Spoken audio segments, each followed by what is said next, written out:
France প্রতিনিধি Ahmed Juned Farhan channel ইউরোপকে জানান, ফ্রান্সের রাজধানী প্যারিসের প্রাণকেন্দ্র এভিনিউ সান-জেলিজি আর্ক দুলা ত্রিয়ম্পে যথাযোগ্য রাষ্ট্রীয় মর্যাদায় ফরাসি প্রেসিডেন্ট এমানুয়েল ম্যাক্রো দ্বিতীয় বিশ্বযুদ্ধে নিহত সকল শহীদ বীরদের প্রতি অগ্নিশিখা জ্বালিয়ে ফুলের শ্রদ্ধা নিবেদন করেন।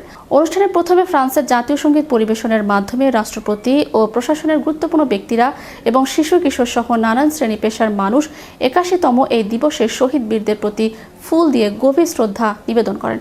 ১৯৪৫ সালের ৮ই মে জার্মানির প্রতিনিধিরা বার্লিনে তাদের ফরাসি, আমেরিকান, ব্রিটিশ এবং সোভিয়েত প্রতিপক্ষের সামনে আত্মসমর্পণ পত্রে স্বাক্ষর করেন।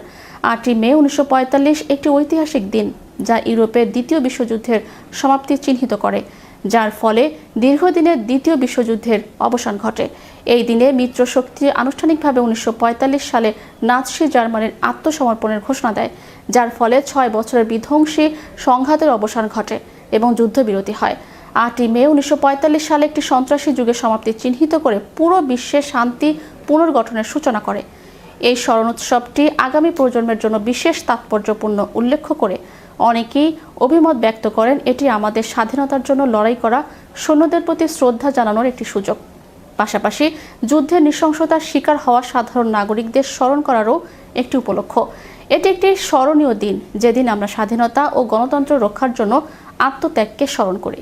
Je suis Jean-Thierry Guilleré-Delangle, je suis président de l'amicale du 5e régiment d'infanterie qui a été recréé le 25 août 1944 par le général de Gaulle au Fort-Neuf de Vincennes et qui a contribué à la libération du territoire national et qui est allé jusqu'en Allemagne, qui a libéré dans la poche de Colmar en fait certaines villes et villages des Vosges. Alors ce soir, comme tous les soirs depuis le 11 novembre 1923, la flamme est rallumée tous les soirs à 18h30 précis. C'est pour le soldat inconnu, il est remémoré tous les soirs et on ravive la flamme justement pour commémorer tous les morts de la Première Guerre mondiale. দ্বিতীয় বিশ্বযুদ্ধ ফ্রান্সের ইতিহাসে একটি ঐতিহাসিক বিজয়।